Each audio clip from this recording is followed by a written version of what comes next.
the good guys and the bad guys on the team and whatever else. I'm sure it's going to be entertaining, and I think that's what's important. There's going to be a love story. Could it be between a man and his car? That's the story I want to see. Disney and Cars 4.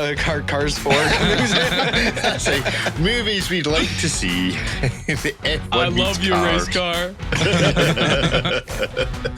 We could probably get May this watch remind me of our time together forever. Here we go. Greetings. Welcome to this week's A Blog to Watch Weekly. You have me back, but you are sans David this morning. If you care to go to the A Blog to Watch Weekly live YouTube channel, you'll be able to hear our discussion, which will not be in the main show, about the watch executive that we would sit in front of David Brennan to allow him to host his... It wouldn't be an actual sitting in front of him. It would be a pretend. He'd just have to rant for an hour, pretending that this individual... Yeah, just go listen to the bit of the show before, the preamble. It's much more straightforward. Anyway, in light of a particular watch that Ripley is wearing, which he shall describe to us shortly, I thought our deep dive into the historic realms of the A Blog to Watch website. Ripley, are you still with us, or are you sitting extraordinarily still? I should be with you. Ariel, is Ripley sitting extraordinarily still, or has his... I think he's crashed. Okay, so you're here, I'm here. We're both Ripley here. Is I a think cardboard Ripley's stand out of not himself. Here. Ripley is frozen. It's like Carbonite. It's the pre-Carbonite look from Han Solo. He's got the wall behind him. He just needs to lift his hands up in there. Oh, there you go. He has officially disappeared. He's officially left. Yeah, which makes However, all this advanced technology we have, it can't quite be sure or not if someone's here or not. Yeah, Still, you can't just still say so much gone. limbo. It makes my transition to this first story a bit more tricky because it was kind of dependent on Ripley being here. But we'll assume he's going to come back, and we will delve into the archive from 2015 for a little article on, do you remember this watch, Ariel, the Ball Engineer 2 Magneto S? Hands-on. Oh, how could I forget? Yeah, I actually have this watch, believe it or not. And it's party trick, which is part of what Ripley is wearing from Tracer, is that the back of this watch, upon turning the bezel, the back of the watch closes up. Apparently that makes it more the iris, magnetic. That was the iron shield that you could open up to look at the movement. You could, yes. You'd know, of course, right? How often is a magnetic field just coming up upon you? You will know if you're going that environment, so you can control this. Yeah, if you're part of the X-Men team and suddenly you start seeing all your knives and forks leaving your dinner plate because Magneto has entered the room, you know just then to turn your watch so that it closes up the iris in the back. Right at the point that the watch being made of metal is ripped clean from your wrist by said magnetic field. It has, of course, it's also got spring lock. Spring lock, which and sounds like a great way of keeping water fresh. I always love a watch that's got a fish on the back. IWC are good at that, and it's a ball thing as well. Well, Ripley's not rejoined us. Does that mean it's a watch of faith? What does that mean to you? Yeah, it's like that Ichthus thing. There we go. So that was the ball. What's happening with ball? Oh, here comes Ripley. Back again. Oh, Ripley Sellers has Riverside open in other tabs. Ripley, you're opening in multiple tabs. Oh, well, it was. It should tab police should be closed. It just make sure everything is closed. Keeps trying to have me open. It has that other one open where it says keep this open, and then I figured I'd open another. Yeah, what you need is the iris off the back of this ball watch, or indeed, because the whole point of starting this conversation here was to allow you to show the watch you've got on. So extreme close up. Well, it's from Ripley Sellers, the inverted version of that, I guess. So it's rather than having the iris on the back, you get it on the dial. So if you didn't want to see the time, there you go. It's... Wait a minute, that covers the hands even? Yes, it covers everything. So wait, hold on. Why? Well, you're a modern tactical ninja, and you're operating in complete darkness, and the loom on this is supposed to have upgraded tritium tubes, which are super bright. This one does not have it, so I don't know if they're actually that bright. But the concept is that you have on-demand access to the loom only when you want it, and you can turn it off since it glows continuously for 25 years. So there you go. Yeah, it is a very weird idea. The tritium loom is always glowing. I feel like there's something to be done with the iris. It's just not that. It is also shockingly thick.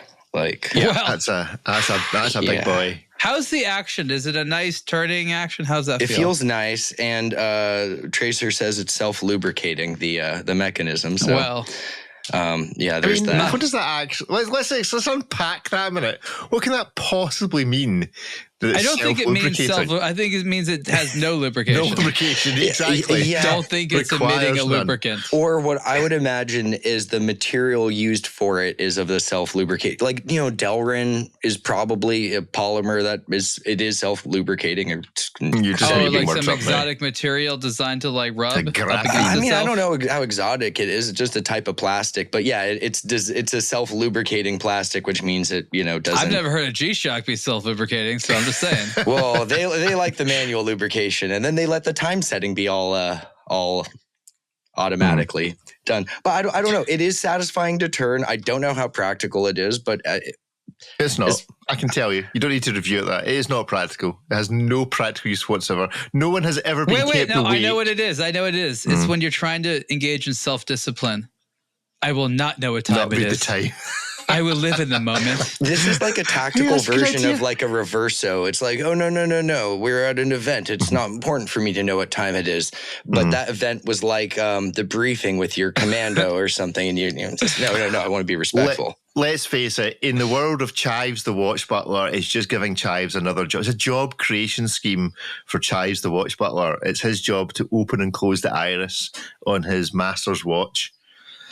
So. Well, or is this the watch for Chives so he can silently stand in the dark while I sleep, and if in case I'm needed to trigger my minute repeater on the bedside table to let me know what time it is sonically. Yeah, but then he needs to. It's quartz too, so he can check the minute repeater's accuracy against his own watch, and then silently slip back into the shadows by a quarter turn in the counterclockwise direction. Okay, right. Well, breaking new beats. Recently went down a blog to watch rabbit hole and stumbled upon the Hublot Antikythera. Was not disappointed. How can you be disappointed by the Antikythera? We're a Hublot. Come on. I'm confused. This is a genuine thing, is it? This is This is a rabbit hole. The Antikythera device is a whole crazy mythos around it. I know what the Antikythera device is. That there isn't an Hublot version of it. Hublot didn't make one. I went to the event. Made one in celebration. All right, okay, let's find this. I'm going to need to go. It works. Return to Antikythera. Oh right, this is new to me. Let's all join in breaking news beats. Antikythera, for those watching on YouTube, the return to Antikythera. If you don't know what Antikythera is, you can go and get educated on the Hublot website. Basically, ancient device. Nobody really knows what it does. And, we do know exactly what it does. Do we? Don't. Hublot. Okay. Worst website ever. Oh, this is one of these websites where you have to scroll down. I saw that thing. The robot suit thing? Yeah. Is that it? I remember this thing. Oh, wow. That's not the Antikythera. That's not it. I'm on the website and it's not actually showing me the watch. I love that they have a website. Never been here myself.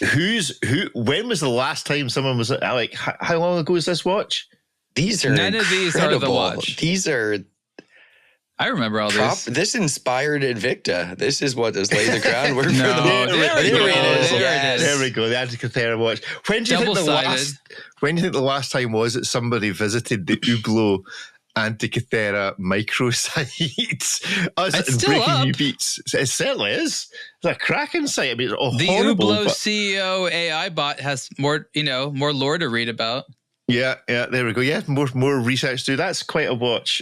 So well done in getting into that particular rabbit hole. I wanted that watch so badly. When I first saw it, I was like, oh my gosh, I want to be in some like random tourist spot in the world and find someone and like corner them for 3 hours to explain what this watch is. Yeah, do you think they understand it? I mean, what is it? Is it like a perpetual calendar type thing? Sun, moon Oh indicator. boy, I'm not even going to get into it. Anyway, let's leave it at that. Greek, ancient Greek games. Would you like to talk about that? Look, we found an old, time measuring calendar device from the past, and we didn't really know that we had been making geared machinery, precision, things like that. And people were very curious what it was. Again, it was just sort of a calendar calculator. Is it possible that it didn't do anything? Is it possible that it never worked? Did. No, is it possible that it was somebody's experiment and then they chucked it overboard when it's like, this doesn't work. We're not ready for this. These were common devices. There were all different types of them everywhere. I've literally found only one and it doesn't work. But they were everywhere. It does not surprise me. These things would not have lasted through antiquity. These things would have been taken apart, broken, worn down. It does not surprise. Besides, we don't know what the Vatican is hiding. They probably have all kinds of this stuff. Hunters and hunters. I'm quite impressed that Hublot have managed to get all the bolts to line up. That's quite impressive because they're normally the guilty party. They're normally the guilty party in terms of getting all the screw heads to face the same way. When it comes to the watches. AI shots that aren't of the actual product, they know what matters. True. They need to make more of this case shape. This is fantastic. It's like if Bell and Ross went on an ayahuasca trip. It is incredible. Like this, they need to do another one of these. This is so unlike anything else they have. They had the gold and a titanium version, so they made at least 2 versions of it. Look, they're on the retro remake. It's only a matter of time, is my point, before this comes back, okay? Yeah, I don't want another... And then we'll be saying, oh, I missed the old version. They screwed up the new one. Why does that be, pink sapphire? Pink sapphire would be good. Those lugs remind me of something. What watch does that remind you of? Not the lugs, the crown. No, not the lugs. The crown guards. Is that an Omega? No. Do you want it to be? It's got 2 of them. It's got 2 of them. Are you just like Omegas everywhere? Is it the Hamilton? What's the Hamilton dive watch that looks a bit like? I thought you were edging towards the Frogman. Yeah, is it the Frogman that's got? There's a lot of watches that basically done this shape. It's not really that original. I think that's quite a cool shape. I think that could be in for a. I like the double crowns. That's what's cool about it. It's like not 1, but 2. To dig into your wrist. That's symmetry. Screw just a little like flank on the side. Just go with 2 crowns. Do we know how much this was? Yeah, we have like a whole article about it. Yeah. It was like 200 something grand, I think. It was like high, but not crazy. Well, there you go. Anyway, you can go and join the deep dive into that. Right, let's talk about... Well, actually, we're not talking about a watch. David's not here, so it means that, Ariel, you're the only person playing this game, but it is a return to Guess the Price of the Seiko. This is the Seiko Presage Classic Series, unglazed, not glazed. Like, if you don't like your donuts, this is an unglazed Arita porcelain dial SPB 497 watch. Quite a pretty watch. It's just over 40 mil. 1,200 piece limited edition. That is not a limited edition. That's just how many you're going to make. Possibly, if you manage to sell them all. Ariel, what else do you want to know about this watch before you have a guess about the price of it? It's stainless steel. It uses a 6R movement, time only. Sapphire crystal, and I'm thinking like, why are more Moser pieces this nice? Because I know the Moser watch is like, I don't know, 10 times the price or something like that. Well, that's up next. Wouldn't this make a great Moser? It would make a really lovely Moser. So about untreated or unglazed Arita porcelain. Arita porcelain's Seiko's used it before. This is unglazed. So rather than glazing it and giving it a nice glossy surface, they leave it in its natural state to showcase the stony texture of the porcelain stone. But you cannot see it all in these pictures. Yeah. Hold on a second. Is that just a marketing way of saving money? Well, so unglazed, I guess I'm not big on pottery. I like ceramics or whatever. But I don't follow the culture. It's just a different texture. I don't follow the culture. I had you down as a pottery guy. I've always had you down as a pottery guy. You disappoint me. I used to do it a lot in high school. No, I'm actually quite good. But anyway, I like high and low tech ceramic. So it's actually a newer style. So Arita porcelain is like Japan's first style of porcelain. It's normally glazed and done quite lovely. Untreated or unglazed Arita porcelain is left in the natural state, and it's a more modern trend within the Arita porcelain scene. And the whole purpose is it's supposed to kind of highlight subtle lines and textures in the geometry of the piece. So it seems like they've just not glazed it, which would be lazy, but instead they've given it this really subtle okay. So it's a modernized expression of a rhombus, which is a symbol supposed to be associated with you. We're getting into the Grand Seiko lore here, which is a symbol associated with like longevity and prosperity. But I think it looks quite nice. It's right around the hour markers, almost gives it a dome appearance. But I guess how much is the big question, right? Yeah, I think for once I'm wishing they had actually just looked out the window and been inspired by something on a mountain. That would have been easier than trying to explain the significance of the rhombus. No, it looks like a merger between a golf ball and an eggshell. This is their golfing day out. It's quite a pretty watch. I do like the gold fleck. You know, the gold. It's the nicest H. Moser Cie I've seen all year. I thought, have H. Moser done something to you, Ariel? Not yet. Right, guess the price, Ariel. How much are you paying for this beauty from Seiko? I'm feeling $1,500, but who knows? That could be way off. No, I think you're about right. It's supposed to sit between, I don't know, between a Seiko 5 and a King Seiko or something? Well, is that so the Presage, who's king? It's 1850 or 1890. I say it in the article that they're kind of using Presage and Prospex to push spearhead the price jump that they're doing. Ooh, really hitting the 2,000 mark there, even with a shiny strap still, huh? Yeah, okay. And so this is what's weird about Presage and Prospex, both within the Seiko lineup.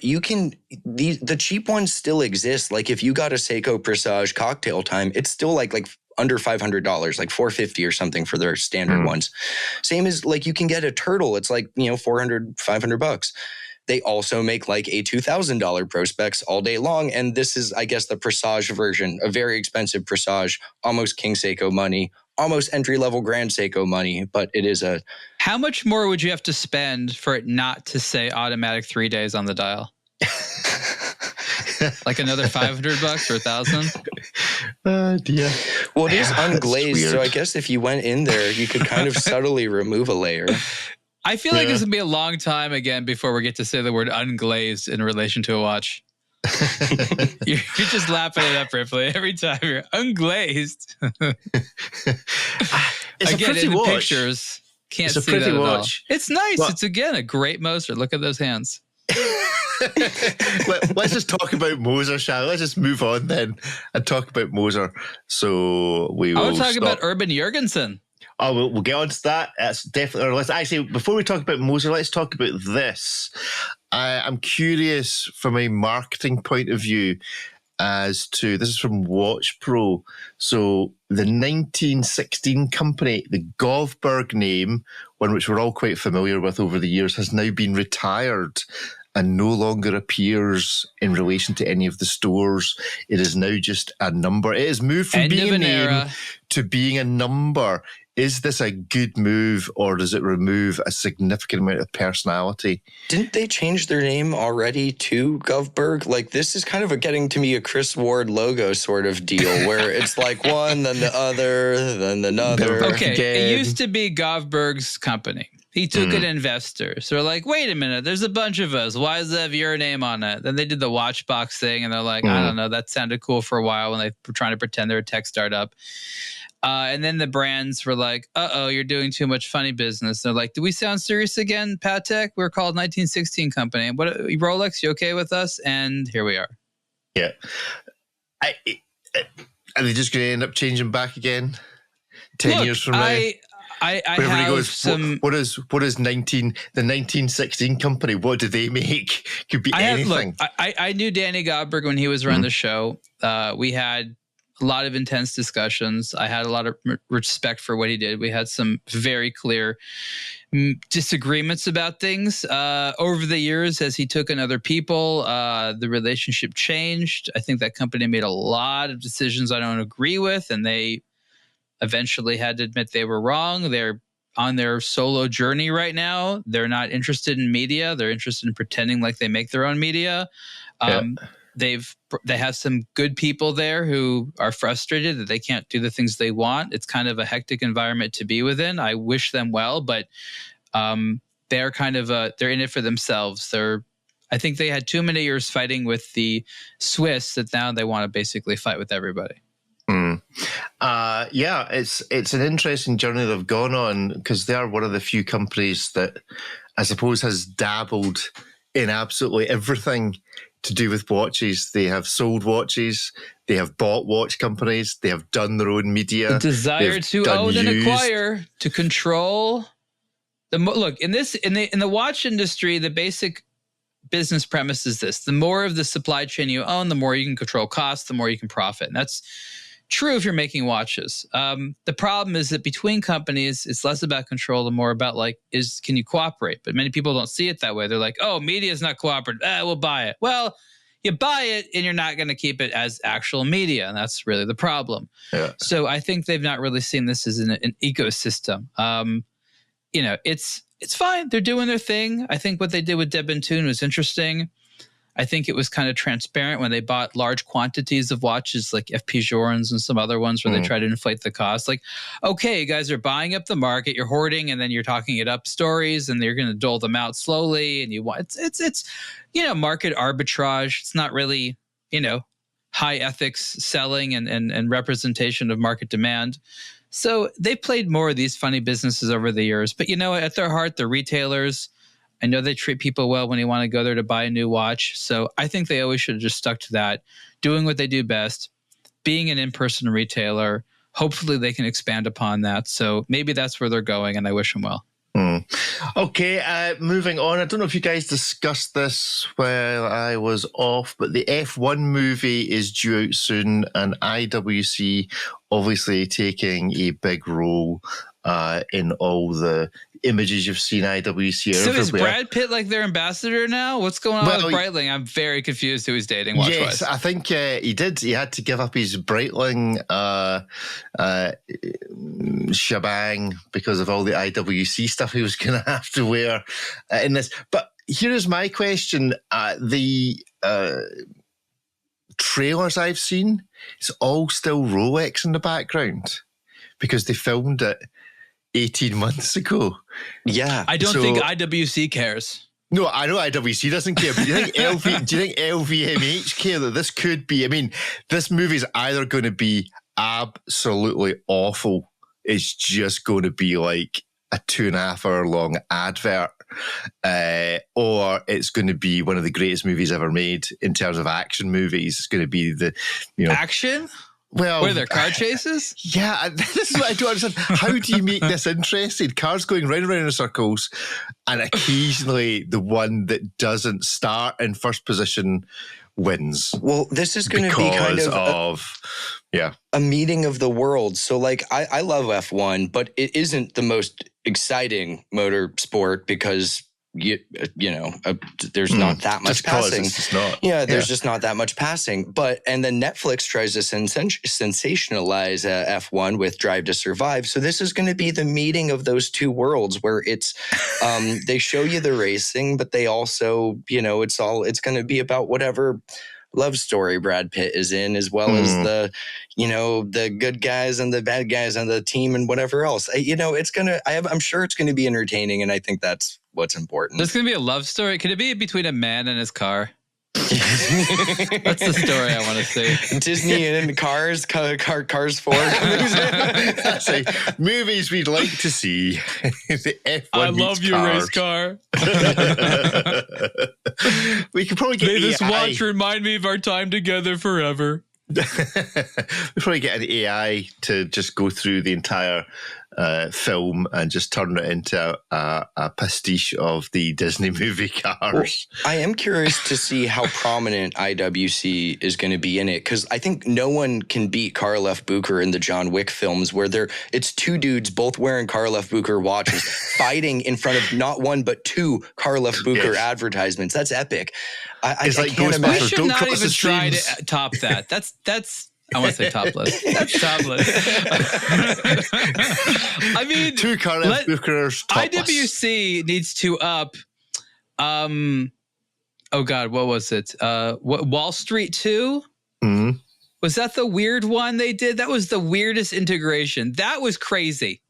Okay, They just need to do better than that. At the end of that movie, they had to have the last say. So this completely unnecessary, like close-up graphic of an animated watch, like a computer one, as the movie is ending for like no good reason. They're just like, oh, end it with a watch. Like it was super cheesy. So as long as it's bad, Wall Street 2, I guess, yeah. Do you think that two people wearing a Karl F. Bucher meeting each other has ever happened in any other circumstance other than a John Wick movie or in an AD? No, you could have worn one to the boutique and still not met the one on the sales associate. I don't know. Maybe at one of the, the movie sets of one of the John Wicks, there's bound to be a few wears there. Yeah. You think any of them are real? Oh, fake. Real? Well, Rick, what are they doing with them? Of course they're real. Of course they're real. Okay. Fair enough. The oddest one was the time machine from Deadpool. I'm not quite sure what that is. No, I know exactly what this is. In one of the Deadpool films, the character Cable's time machine is a Karl F. Bucher watch. It's not it's regular, like a pocket watch. It's like a whole Antikythera looking thing. But it's at one moment they're like, there's a close up of it. It's the whole thing, and you see Karl F. Bucher on it. It has no business actually saying Karl F. Bucher. Okay, let's put that way. Here we go. Especially because presumably that was made in the future and that brand doesn't exist anymore. Yeah, well, from the live stream, I encourage you to go to the live stream to check out the chat. We have this. As someone who works in Booker, I can say with confidence, no one has ever brought two Karl F. Bookers together. It would be a Ghostbusters moment crossing the street. Although I have one, so if someone else out there wants to come have a coffee, I'll wear mine. You can wear yours. It'll be a moment. I think that could be a new watch hashtag.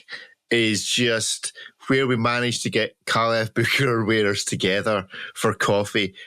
CFB and coffee, hashtag, with an underscore in there just to keep David happy. Like actually, if we're going to get us all together, let's go to like the Manta Ray exhibit or something. They love those things. They're on like every single Petravi Scuba Tech. Did you see that another company took up the Manta Ray Trust thing? Like another company is now sponsoring that. Good. Wait, is it Rolex? Did they just like, we're going to keep the charities active, but I feel like Manta it may be Ray undone. Undone. I think so. I don't know why. It's somebody, but Undone? I think it's like Undone. What happened with Undone? But they have the same dial. You know that graphic on the dial where some of the mantas are kind of swimming? There's like 2 or 3 of them on the dial. Like, I think they have the watch with an almost identical graphic. And they're like, who's going to sue us? The brand's gone. Did you not want the $9,000 one? How much does the Undone one cost? Not $9,000. Yeah, there you go. Underbidder on that style. And you get a free Manta Ray too. Partners and sponsors. Let's see if Manta. I assume this is the mob we're talking about. Is this the Manta Trust, or is this somebody entirely different? Is there? There's probably still there. Still there. Still there. Company doesn't exist, but still secretly sponsoring all your Manta Rays. Maybe someone should check if Manta Rays still exist. I don't think they're updoing their website. I don't know, like there's got to be so many charities with the word Manta in it. There's got to be a lot. I don't know why. I just feel there has to be. And Karl F. Bucher are sponsoring this is all the one. of them. This is the one. This is the one. Yeah, they are majestic creatures. I'm glad the watch brands are so eager to, fund the organizations that support them. Okay, a suggestion from Breaking New Beats: Bookerers in the Wild is a hashtag. So anyone who wants to hashtag and copy a blog to watch. Look, laugh all you want, but if you want a good deal on a nice mechanical watch, buy yourself a Carla Booker right now. Or the sun. Tourbillons are standing by. I'm not joking when I say I own one. It's a very nice piece. It is. I have one too. I love it. Yeah. Bring them together. Let's gather all the Carla Bookerers in the world.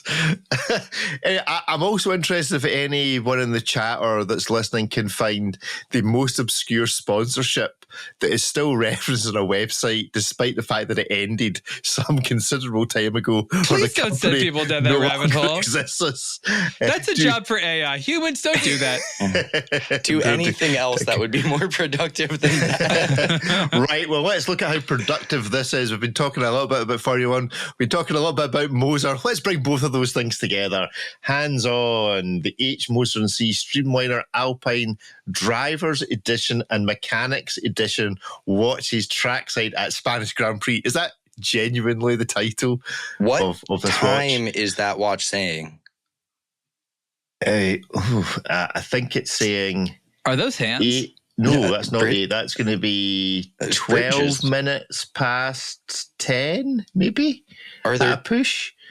One of those is the chrono hand. Okay, I was looking at the 2 central. That's also a chronograph? There's 4 hands on that watch. Yeah, it's the central seconds. Is there only 4 hands? There's 3 buttons on the case. 2 buttons and a crown. It's just that there's 2 bridges. It's got the chronograph movement in it.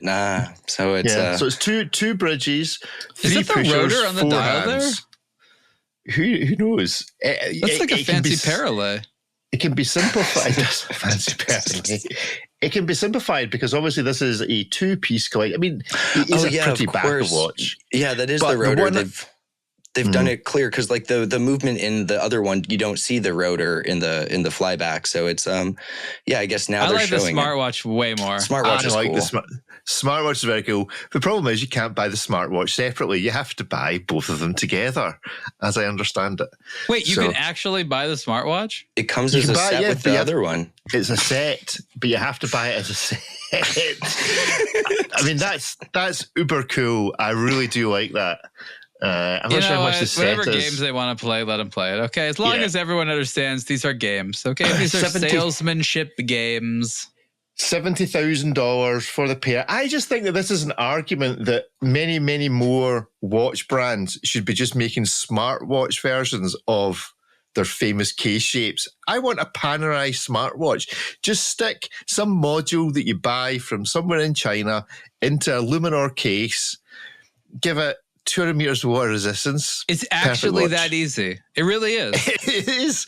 I think actually what would happen if we just went into, gave away all our principles and most just started of these case shapes are not protected. Yes, exactly. Someone could have a Luminor style, well, I guess not with the crown thing, but a Radio Mirror style thing, or go crazy, buy old Panerais, take them apart, put a smartwatch hardware in there. I genuinely think get some weird Franken thing going on, confuse everybody. I genuinely think if I was to give up all my principles and we were to ditch the idea that we don't sell watches at a blog to watch, then what we should be selling is old case shapes or current case shapes. Okay, so if you're a crazy electrical engineer, I don't know what profile would be, where you want to take like old like Unitas based Panerais, those ones that nobody wanted that definitely didn't have exhibition case back, and you want to somehow put like smartwatch hardware inside of that with a whole screen and all that. Some people want to buy that, and we want to talk about what you do desperately. Yeah. But what we'd actually really like is a slice of the action. So we'll partner with you. Just if you need some money to get you going, give us a shout. Just tap us up. We'll call it the Frankensmart. See if we do all the marketing for you. Sorted. Frankensmart. Anyway, so this Moser, I just really like that. The Moser's great. It is interesting that do you like the scheme involved in getting you to buy it? I love how rather than saying, "Sir, you have to buy this unwanted watch before you can buy this wanted watch," it's like, you know what? We're selling them together now. This totally unwanted thing with this thing that you think you want, then you realize, wait a minute, they didn't work out any of the bugs, but it's a freebie, so you can't You can't complain. I mean, is this not the Alpine edition of the Studio Underdog? There's one that would be normally modestly priced and really cool on its own. And then there's the really expensive version, but you can only buy the two together. But you really just want the affordable one to kind of edge the concept. This also is entirely devoid of Alpine branding, which I can only imagine has been done because of how tumultuous the sponsors are. You know, the team could have a totally different name next year if, you know, financial things get pulled out. So, but they'll probably keep the colors. So I do think that's interesting. It's a team watch. Can I ask a question about the colors? Why are their car colors the Go Bold colors from Tudor? Oh, that is a good question. Well, the pink comes from GWT. I mean, the dark blue, I don't know why they have a brighter blue. Maybe that's the Alpine. You know, we don't get Renault over here, so I'm not really sure. You know what I mean? There's that whole page on Tudor's website, the same color mixture. Well, everyone's done blue and over? Pink, is that what's going on? Right? Like, I don't... Flamingos in Florida. Some comments from the chat. I think we need to give him some counselling here, because clearly the day-to-day risk of wearing a Car F Booker and accidentally meeting another Car F Booker wearer is playing on the minds of some. So breaking news. I think that's the guy talking about where he'd wear that ball watch near the particle accelerator. Right? That's where this is from. You're referencing back the earlier part of the conversation. Good job. And then the dial on the smartwatch is Milan's face in a Chaikin layout. Here's the thing. The Milans are sitting around their office thinking about basically like packaging strategy. Like, how can we make these, I don't know, offers? They're not like thinking about watchmaking or design or art. They're just thinking about like basically get sales quick schemes, right? Maybe that's the best way of putting it. I mean, like, if that's what you want to support, that's fine. But like, I'm just increasingly getting, I don't know, like, this looks better than you know it's going to be. Like, there's no way this smartwatch is going to operate that well. It looks cool as hell. I totally agree. Cool. But if they were confident in it, they'd sell it separately. Yeah, we have our first sale. So Quartz Mechanical Movements, breaking new beats, buy one. I suppose it would reduce the risk of him coming across another Car F Booker or rarer. I do like the concept of this, where they've made each one seems very true to the role that watches play in their respective worlds. The driver's watch is a trinket they put on after the race before they have their media session. So it can be completely illegible. It can be whatever. It just needs to look expensive, so that way they don't feel bad about themselves when they're talking to the other drivers with IWCs and, you know, Richard Mills and whatnot. Tags. And then, you know, the other guys who actually need to be on time and need something that keeps proper time and does other stuff and might have a stopwatch or whatever, you know, they have the smartwatch, but it still has the case shape of the other one. That looks like Hugh Grant's grandfather. Floppy-haired Moser man on the Moser website, yes. I want to ask AI to do the research. Is that actually the portrait? Because, you know, they could just have any old picture. I want to know what the face, the actual analog watch is in the smartwatch. Is it an actual analog watch, or is it just a Digi-Ani type function? Like, is there any? No, I think that's just a screen under there, and they've imposed what in the previous Alpine Moser watch, it was all skeletonized, and then they had the little like spinel disc up there. So I think this is sort of a nod to that, but I'm 90% sure that is just a digital screen. That's really? You think? No, I think looks like a physical. Well, we don't know. These are all. Oh, let's have a look and see. Wait, don't we have pictures of this on our website that you could be looking at? Yeah, but yes, we do. But it doesn't. I will reference those and give you I'm not sure it gives you the information, because Moser probably haven't told us the information. Yeah, that looks like a real dial. I think it's a real dial, but I don't know if it's an actual mechanical module or if it's a digital module. No, it's most certainly not. It's probably all electronic. Because it looks like the other Mosers that have that layout that aren't smartwatches. But anyway, it's a cool watch. If that's a real dial, that's even better. They should just sell a bunch of those things. That's maybe the one Moser I could afford. Well, you can't because you have to buy the other one at the same time.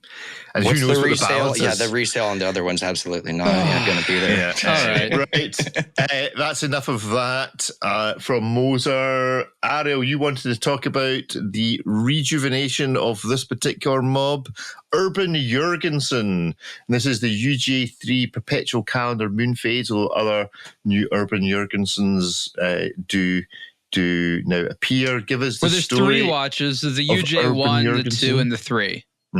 This is number 3, the Perpetual Calendar. Yeah, this is... So give us the story of what's happened. Well, that's my least favorite model, actually, but that's okay. Oh, we'll find the other ones.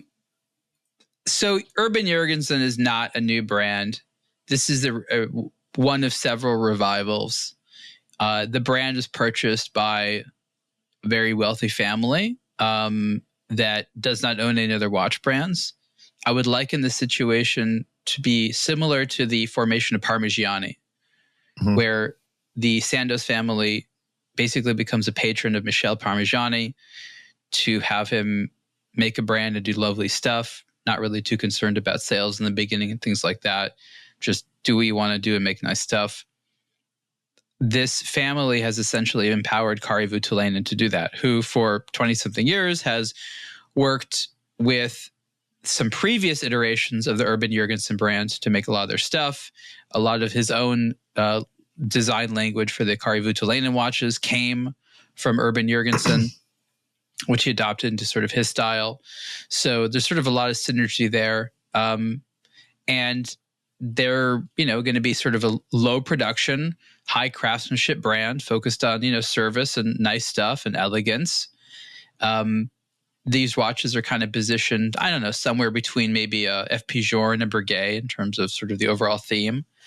The watches sort of start out with the UJ2, which is it's actually the same base architecture as a Kari Voutilainen watch, with it's a manually wound, time only with a power reserve indicator, and a double escapement system. So it's a little bit of an interesting element to it. Just over 100,000.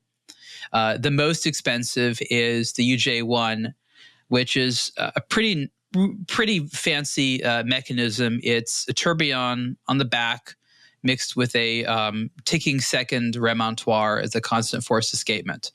So you have a power reserve indicator. It's all symmetrical, whereas the UJ2 is a little asymmetrical on the dial, and a ticking seconds hand, but obviously it's a tourbillon. Extremely elegant, 370,000 Swiss francs, limited edition. So, the sky's the limit. They're going to do all kinds of wild stuff. It's really, I think the idea that they're trying to say is maybe you like some of the watches made by some of the competition, but you're going to like us as a brand more because we're actually going to have our organization together, treat you well. I think that in addition to their nice designs, they're trying to be kind of the cool ones, the ones that aren't going to give you the run around or make you buy other watches before you get the one you want. I'll see if they follow up with it, but they are watch collectors that own the brand. They're not really focused on immediate returns. They just sort of want to have a cool brand as well as a cool product. And I don't think they have specifically mentioned they want to avoid some of the pitfalls and traps that have befallen some of the others. Hey, looking at you, Patek Philippe, Audemars Piguet, whatever. Yeah, these are lovely looking watches. My only problem is every time I hear the name Urban Jürgensen, I think of this guy. What I guy? think of the Swedish chef from the Muppet Show. No, it's a Danish thing, not Swedish. Is it Danish? It's just, nobody knows the Muppet Show's Swedish chef's name, and I think Urban Jürgensen could be a good guess. But these watches are lovely, and yeah, I think the whole marketing spiel of them setting out to be the good guys, if you like, could really work for them if they can actually produce enough of these watches to satisfy whatever the demand is for a £500,000 double escapement wheel watch or however much it is. I'm surprised the appearance of the first two. I mean, the perpetual calendar looks different, plenty more displays, but the first two, the double escapement and the tourbillon, look very similar. I guess actually, no, this one's got an interesting thing where the whole dial's offset.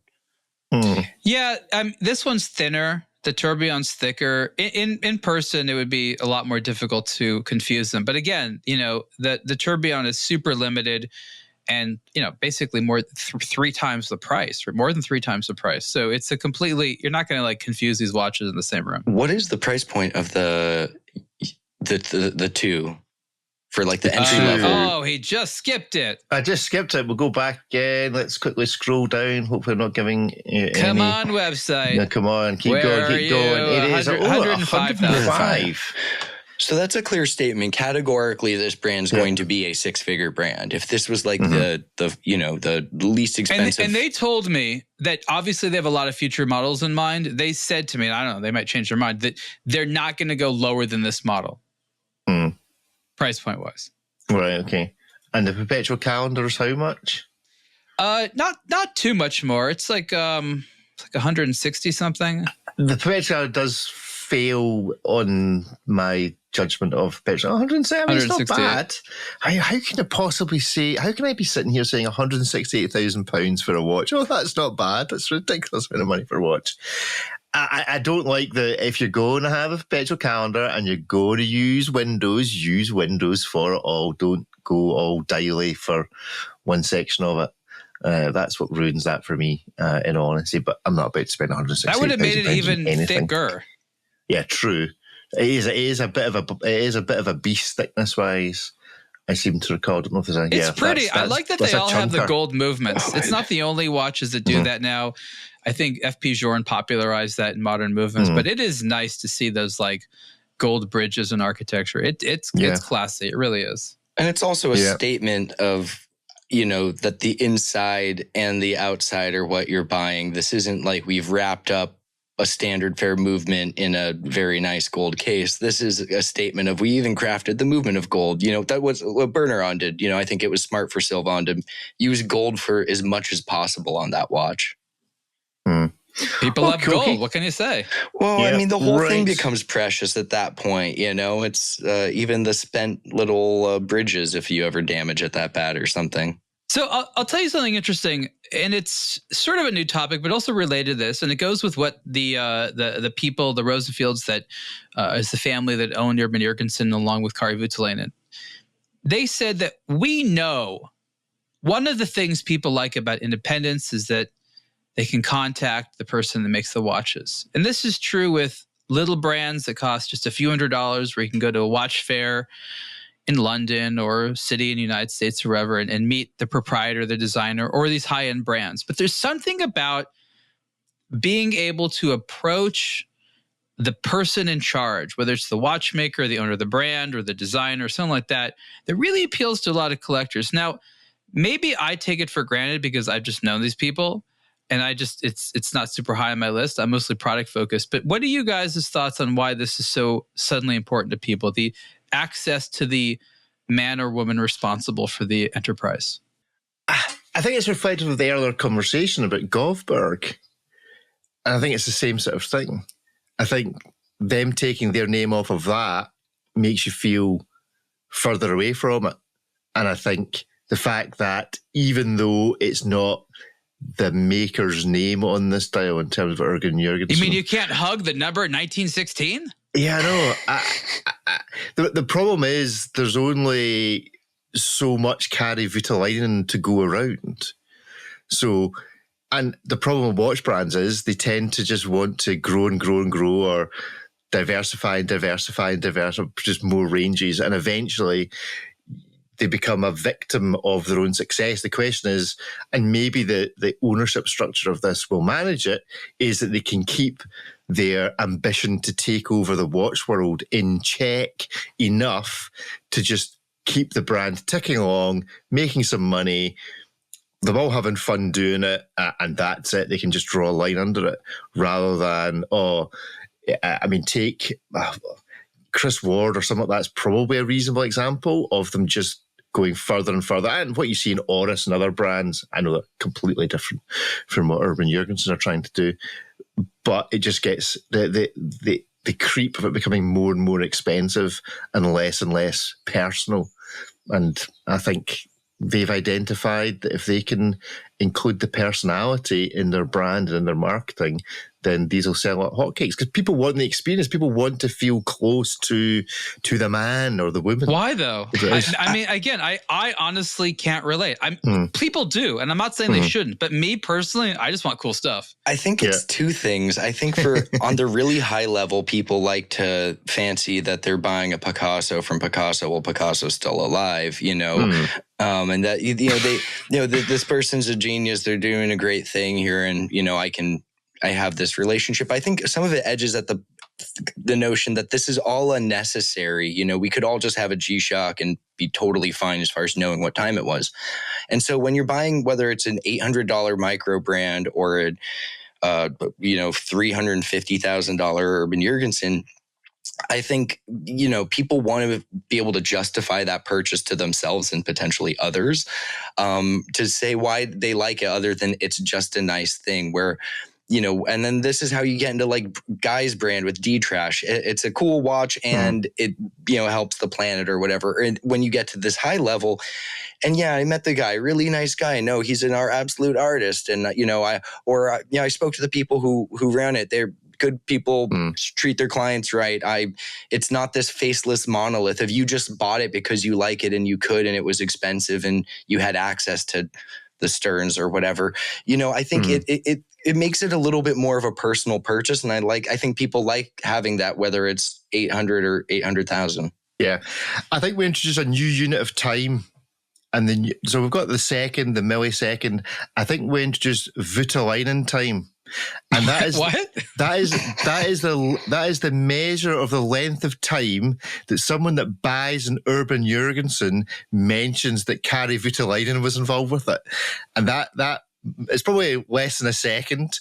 So Voutilainen time. They're saying it before they get the watch in hand. That. Exactly. So it's actually negative time. There you go. We've invented the negative time space of Voutilainen time, which is how long will be on my wrist, only by another name. Well, I think the Voutilainen unit of measurement is the amount of time between when his name is uttered and then the brand, which isn't his actual own brand's name, is then uttered in the conversation. Yes. I could totally see it, but this was actually done in partnership with Kari Voutilainen. Kari is a really nice guy. Yeah. He does fantastic. He does fantastic work. Everyone seems to agree on that. I think that's part of where the hype is. He's one of my favorite characters in all of this. He really is. I think you'll appreciate having a unit of time named after him. I think he'd be into that. But you know what? Here's the thing. He's not just a good watchmaker. He's a very swell business person. Okay. Yes. And he's oddly humble about it. He's done. He's had this ability to not fall into a lot of the ego traps of a lot of the others, and that's what's helped him. I'm sure us naming a unit of time after him will obviously not affect his ego. Yeah, but that was your idea, not his, right? Voutilainen time. It's like Hammer time. There'll be a song about MC Hammer and Kari Voutilainen. Oh my God, now I want to see him dance to it. Okay. Yeah, exactly. Voutilainen time. Hashtag Voutilainen time. It's a positive thing. It's how much more famous he is than whatever brand he's working with on whose name's actually on the dial of it. When someone says, "Oh, it was done with Kari Voutilainen," blah blah blah blah blah blah blah. It's actually an Urban Jürgensen. That's how the difference between point A and point B is. How this is a good thing for him, and maybe he's such a humble guy. I think this could be a good way to measure. If Urban Jürgensen just buy the rights from Disney to the Muppet Show, then their next one could have the Swedish Chef on, just like so. By this logic, and should he pressure his daughter if she has a kid to name that child Urban? Urban Voutilainen. That's a good name. That's a good name. That would create a master stroke of branding genius in the future. An heir. Finally an heir. The collab was born when my son was born. Urban Voutilainen. Come on down, the price is right. Anyway, right. Some chat. Let's have a look at this. Probably because of the offhand attitude of big expensive brands, the Holy Trinity, looking down the nose at collectors. If manufacturers don't value their customers, they'll go elsewhere. Yes, that seems to be. Yeah, but hey, collectors, what do you expect? You coined the term the Holy Trinity. You gave him that ego. They were just insecure nerds before you made them feel all great. And there are horological masochists out there. Some people really just want to be told they have to go purchase half the catalog before they can actually buy the watch they want. Sad but true. Sad but true, but there we go. Right, let's do a quick hit miss maybe on a couple of watches before we end this show. First up, the Citizen ProMaster Aqualand 40th Anniversary Limited Edition watch. Oh, the tumor returns. Oh, okay, that's a hit miss. Maybe. I'm sorry, did I spoil it? Did you spoil it? Ariel, give us it looks even sillier when the photograph is taken from it being upside down. But give us the history of this watch, Ariel. Oh, I'm supposed to know it? I've been avoiding this watch like the plague. No, look, it's the Aqualand. That's a depth sensor, which in slight other forms also doubles as an altimeter, barometric pressure sensor. It's a pressure sensor. It's not a speaker. Okay. It looks like one. And when this watch first came out, that was the best place they could put it, was as an extension tumor. And it was cool because it was like this affordable dive watch that could tell you how deep you were going, and anyone could wear it. And it looked like, it was a very early aspirational kind of like modern tool watch, right? It was before smartwatches. It was the type of thing that you could never have in a mechanical watch. It looked analog-y. It worked for its era. I don't know that anyone has ever called this watch pretty. There was definitely a period in the 90s and I think early 2000s where you'd see a lot of these. It's been a while, so maybe Citizen feels like that'll make a comeback. But like especially like Middle America, like you'd see a lot of Aqualands out there. I doubt anyone wore those, but these are the same people that have those like huge pickup trucks that they usually drive on roads. So like this type of watch totally goes with that. Yeah. Okay. That's a bit of history. Is it a hit, a miss, or a maybe? That's like my history with it. That's not the history. Okay. History. 1, 2, 3, go. Hit, miss, maybe. Uh-oh. It's a hit. Come on, of course it is. Of course it's a hit. It's the first depth gauge watch in a world before dive computers. In a world before. Yeah, before dive computers. This is like bringing back a rotary phone. I mean, some people do that ironically in my neighborhood. Okay, that's how ironic this watch is. Yeah. It was ironic then. It's ironic now. Uh, I mean, it looks like it's fantastic looking. Nothing else looks like it. I just look. Why'd they make it gold? I didn't want it back then because I didn't think it was pretty. I love Citizen. Okay, they're allowed to do weird gadgety stuff like this. This is a gadget watch from the era where the gadget was more important than the aesthetic. We are now in the era where the aesthetic is at least as important as the gadget, and this loses on the aesthetics. Okay, like she might be able to like lift a house, but boy is she ugly. Well, they made a nice looking one of these, and it's just not. They wanted to make also the ugly one. I think there's something amazingly beautiful and not beautiful, really cool about its ugliness.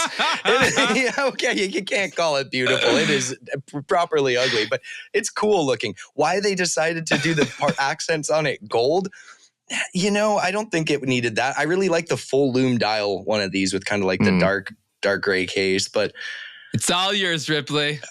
Yeah, it's been suggested in the chat that there is something inversely proportional about the distance from the seaside and the number of people in landlocked US states that own these. The further away you are from the sea, the more likely you are to actually own one of these. You could be in any body of water, okay? Not just the ocean. Your hot tub. 40 years of pond diving, lake dwelling. It's $595. This is not bad. $600. By the way, I love going underwater with pretty much any smartwatch, including the Apple Watch, which does that and a lot more and is oddly prettier. But you know what? For those of you that just want to... Actually, I don't know who you are, but yes, somebody will get this. Oh, it's a limited edition of 5,800 examples. So there's only a few of them being made. Yeah. Who decided 5,800? Did they give away the other 200 to make it 6,000? Yeah, those are all the giveaway ones. Hey, marketing, right? Yeah, marketing. Yeah, marketing, right? Okay. Ulysse Nardin, Freak X Gold. Another watch with some gold.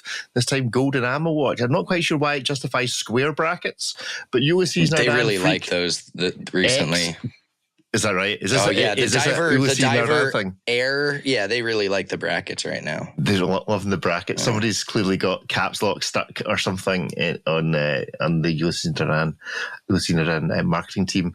We love the Freak. Do we love this particularly more because? So let me get this straight. Brackets? This is an expensive version of the budget version of the Freak. Yeah. So the Freak X is the simplified version of the Freak. One of the defining elements of the original Freak was that it didn't have a crown. Rather, you adjust. It completely did away with it. You'd do it through the case back. On the current flagship Freak, you adjust the time through the bezel, wind it through the back. This is the simplified version. It gives you a regular crown, which when it was first introduced, I think in 2019, it was positioned as like, it gave you the fundamental aesthetic of the Freak and many of the same key pieces, but it was certainly the budget-friendly version. They've increasingly been making more design-focused versions using the more affordable platform and now more luxurious versions. So this is as usual, it's a two-part case. The interior is titanium, now finished blue. The outer parts are in 18-karat rose gold. And then they've used their in-house enamel workshop, Donzer Cadans, to make it's not a dial, it's a rotating hours plate. Like how do we do hours disc, I think is the proper vernacular. It's a face. Yeah, they call it, they don't want to call it a dial. It's a dial, but the dial rotates. They don't want to call it a dial? No, they say Why? They say the Freak doesn't have a dial, it doesn't have hands, it doesn't have a crown. The guy's holding a dial. Look at it. Well, no, I mean that's actually in his hand. He's holding an hour hand. He's holding an hour hand. It doesn't turn. It does turn. That's the hour mark. That thing turns? Yes, the whole thing turns. Oh, I see. So it's connected there. All right. So it's a turning dial. I get it. Yeah. So, yes, you're completely right. They've made this is the most expensive version of the Freak X we've seen. It's in gold. It's got an enamel dial from a very prestigious dial manufacturer, unless it's theirs. Silicon bits as usual. And it's like almost $50,000, which we're now really close to the price of like a regular Freak. But this one's obviously. It's like a Honda with gold cladding. And enamel. It's like they did an enamel dash in your gold-clad Honda. It's fine. It's nice. I don't know. It's pretty, I guess. I think if you're going to go Freak, I'm a traditionalist. I want the more crazy movement. But this is, I don't know. It's a mid-range one. They wanted to have a strong mid-range one. I wouldn't call it with craftsmanship. This is sort of still an industrially made dial. It's made to look maybe guilloche. It's high-end industrially made. It's probably a very big profit margin on here. I guess they need stuff to do stuff like this. I'm not thrilled by it. Yes, but it is a flinke enamel dial, not guilloche. So it's a stamped pattern that's then hand applied and fired. And interesting thing about the rotating hours disc, it is made out of 22 karat gold for thermal stability due to the firings. Because it rotates, it has to be perfect. You can't have any irregularities like a dial sheet. Okay. So more gold. Yes, we love gold. More gold. Maybes. Hit from Ripley. As long as I'm not paying for it, it's a hit. And then finally for every today, free watch is a hit. Finally for today, let's have a look at this. The Long Ferry Sport Auto 79 watch Ripley. So this commemorates a third place finish at the 24 Hours of Le Mans. It's in gold. Sorry, bear with me. Laurent, okay. So this needs some context. Laurent Ferré, we know, famous watchmaker, sat at the helm of Patek Philippe for like 30 years, was the technical director. Now he's got a brand. Also was a semi-professional race car driver, raced it in Le Mans, got third place, which is good. As press release lore goes, they were awarded watches, and then he went to go work at Patek for 30 years. It was actually this that inspired him to start the brand with another driver whose name escapes me, who also was on the third step of the podium with him. Anyway, so this commemorates the third place finish at Le Mans. It's in rose gold, so I guess the more elevated thing that looks like bronze but isn't bronze. It's their integrated bracelet watch. This is not the Tourbillon one, so they kind of look similar. When it originally debuted, it was time only, and it had a tourbillon that you could only see on the back, which was kind of nice, very stealth wealth.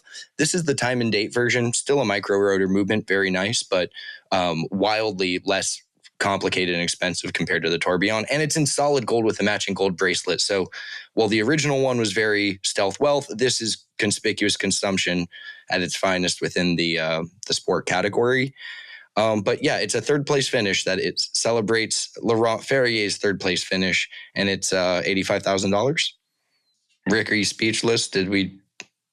Yeah, so I am speechless, so I'll take myself off mute. So let me get this right. There's He's so much going on there. Yeah, there's so much going on with the backstory. Is it Vince Lombardi? Is that the "show me a good loser and I'll show you a loser"? Is that a Vince Lombardi quote? I think it is, or something. This just doesn't make any sense. Why would you not? Why would you not just produce this as a nice watch? Why would you give it that backstory? Why wouldn't you just say, "I've got a new watch. It's a nice gold watch because I love the watch." Every watch needs a story. You know that. Why would you give it this story though? That's weird. What would you prefer? That's inspired by mountains? I just say that this is the view. This is the view. I'm not sure. This is a view of the gold mountains outside my house. This is the view of the gold, the piles of gold bars in my safe in my office. Well, I imagine all the money I'll make from this watch. That's a weird thing to celebrate finishing third. I just feel like this particular episode has unlocked so many opportunities for the audience to make suggestions, failed sponsorship that are long forgotten, hashtag Voutilainen time, and watches that celebrate not actually winning things, but finishing third. This is how excited Rick is about titling the show. Yes. Oh, yeah. So it is quite nice. For this show's got to just be titled hashtag Voutilainen time, with a picture of MC. If I can get AI to produce a picture of MC Hammer wearing something from Urban Jürgensen and the Swedish chef MC Kari Voutilainen. Yeah, there we go. Could you put Kari Voutilainen in parachute pants? Is that outside of AI's capacity? Well, you know what? We're going to find out. This year, yes. Next year, no. Just you wait. New filters coming. So, hit miss maybe on this from Lauren Ferry. It is less than half the price of the Tourbillon model. Just is it a hit? I think it probably is. Is it a hit? It's a third place hit. There we go. It's a third place hit. Borisic agrees that it's a hit, even though it's celebrating finishing third. I suppose that there are things in which finishing third are, achievements, and I suppose there's something amazing about this case. I still actually prefer the slightly larger one that has a tourbillon, but I will not say no to this one with the automatic movement. This case is cool looking on the wrist. It's better looking when you wear it than when you sort of see it floating. But it's like, it's totally designed to have no sharp edges. Like, you're supposed to close your eyes and just like put your hand all over the case and the bracelet, and it's supposed to feel nice. Like, it is one of the most comfortable, soft to wear watches. It's also legible. And it's the goal. It's designed for the bracelet, and it's a luxury watch, and gold just feels so good and it's nice and heavy. Yeah, you could do it titanium, but gold. So it's screw the backstory. I don't care about that. And for Ariel, they do make a solid rose gold version of the Tourbillon one. It's like almost 300. I like that one too. Yeah, it's like almost 300,000. It is epic. It's awesome. It's amazing. I just want someone to be wearing this watch, and as I walk past them, I just go, loser. As I walk past, I think it'd be stunning to just somebody wearing this and you just slag them off. So is that what the 1010 the hands are? Is it in the shape of an L for loser? Yes, there we go. There we go, like that. So from now on, the watch should just read 9 o'clock, and that should be it. Yeah, it's no longer the happy time; it's loser time. Loser time. No, if you throw up the L, the guy's going to think it was for Laurent Ferrier. He's going to give you the thumbs up. Be like, yeah, buddy, you got it. Good There eye. we go. So we've got hashtag Voutilainen time, hashtag loser time. It needs to be a triplet. So if anyone in the chat, I think third place is a win because you get recognized, but you still have room to improve. Well, and then Bucherer time is how long between when your company no longer exists and your final sponsorship disappears off the web. Love it. There we go. We've defined Voutilainen time, which is the length of time between you buying your Urban Jürgensen and you mentioning that it was Kari Voutilainen that made it. Bucherer time, which is the length of time your sponsorship still stays on the company website despite the demise of your company. And loser time, which is just anything, any watch that celebrates not actually finishing in first place in the thing that you're. Can you imagine? There's going to be some celebrating. teenager out there that watches one of those movies with Carla Bucherer in there, get excited about watches, only to learn that they have to go to the used market, and that's it for them. Let me tell you a story about a friend of mine who. This was a long time ago. She was quite young. It was a family friend, and we were going through a phase of listening to Queen CDs. It was back in the days of CDs, let's put it that way. And she expressed her desire. You don't want to break it to her that he was dead? Well, that was exactly. Yeah. She was like, "Oh, one day I really want to go and see Queen play," and I was like, "I'm terribly sorry, but that's just not going to happen." Yeah, that's kind of feels a bit cover like band. Cover band. Cover band. Cool. Well, that is good. That's a good show. Rami Malek, right? Didn't he play the movie? I'm pleased we're back to not actually talking about watches. You guys talked about far too many watches in the last 2 weeks. It's about time I can't do what you do, Rick. It's about time I stepped back in here and brought some order.